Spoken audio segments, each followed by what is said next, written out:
Mary Netherton Daily Chronicle, Evening Edition, July 11th, 1925. Good evening, dear listeners. Edmund Pruitt addressing you as the village clock strikes 6 on this Saturday, which has brought both the gentle satisfaction of afternoon thunder and delightful scholarly pursuits to our peaceful community.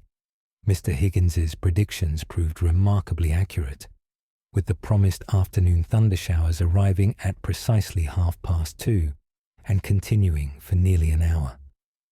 The promised afternoon thundershowers arriving at precisely 2:30 and continuing for nearly an hour.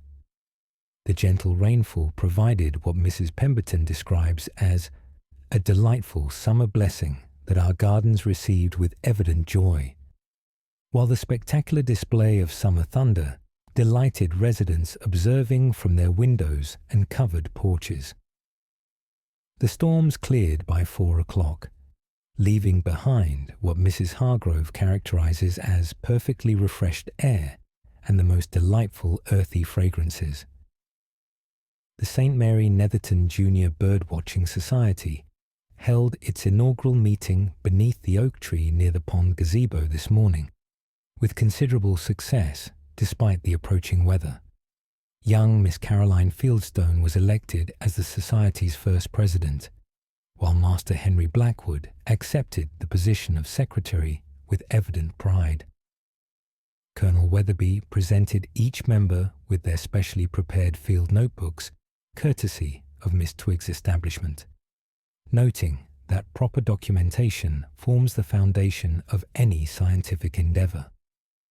Miss Olive Allingham's guidance proved invaluable as the young ornithologists practiced their observation techniques before the afternoon's meteorological entertainment commenced. Mrs. Dorothy Ashworth and her sister, Mrs. Margaret Whitmore, spent a delightful morning in the garden at Rosemere House, selecting rose cuttings for Mrs. Whitmore's return journey to Bath. The sisters were observed examining the varieties they had tended as children, with Mrs. Ashworth noting that sharing these living memories with dear Margaret brings such joy to what might otherwise be a melancholy garden task. Young Miss Beatrice assisted by carefully wrapping the selected cuttings, expressing particular delight in what she terms taking some of St. Mary Netherton's beautiful roses home to plant in our garden, so I'll always remember this lovely place. Master Timothy Wilson's musical weather station provided unexpected entertainment during the afternoon's thunder, with the approaching storm creating what Mrs. Wilson describes as the most dramatic symphonic performance our garden has ever hosted. The device's chimes responded magnificently to the changing wind patterns, producing what little Miss Constance Willoughby declared pretty music, while clapping her hands with delight. Several neighbours gathered to appreciate the meteorological concert from their covered verandas. The tea-room's chilled orange pekoe tea proved most welcome both before and after the afternoon's weather display, with Mrs. Hartley noting that the storms brought increased patronage from residents seeking comfortable shelter.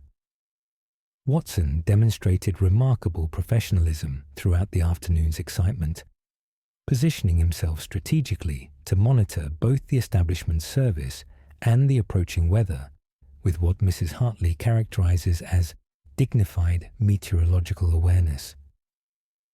Mrs. Barnes's leghorn hen produced its customary afternoon egg despite the thunder, maintaining what Dr. Peterson now considers remarkable composure during atmospheric disturbances. The bird was observed conducting its evening constitutional with what Mrs. Barnes interprets as evident satisfaction at the garden's refreshed condition following nature's watering. The afternoon's gentle rainfall has delighted village gardens, with Mr. Fletcher noting that his vegetables demonstrate immediate appreciation for nature's generous gift.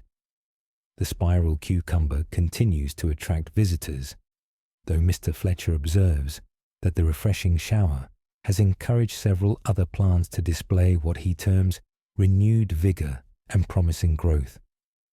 The Women's Institute has confirmed that their Autumn Preserves exhibition, scheduled for August 15th and 16th, will benefit from lessons learned during our successful summer fete. Mrs. Hargrove notes that the recent weather patterns suggest an excellent growing season that should provide abundant fruits for what promises to be our finest preserves display in recent memory. That concludes our evening report. This is Edmund Pruitt bidding you good night from St Mary Netherton, where Saturday draws to a close with the satisfaction of nature's gentle blessing upon our gardens and the continuing scholarly enthusiasm that enriches our peaceful village life.